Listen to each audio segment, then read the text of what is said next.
கர்த்தர் நல்லவர், என்றும் மாறாதவர், அவர் வார்த்தை என்றும் உள்ளது. கர்த்தர் நல்லவர், அவர் என்றும் மாறாதவர். வானம் பூமி மாறிடலாம், மலைகள் விலகி தூரம் சென்றாலும் கிருபை விலகாமல் என்னோடிருக்கும்.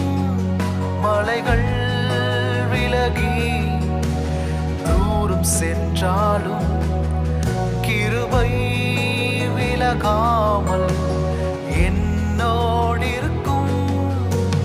ஆபிரகாமின் தேவனே, ஈசாக்கின் தேவனே, என்னை அழைத்து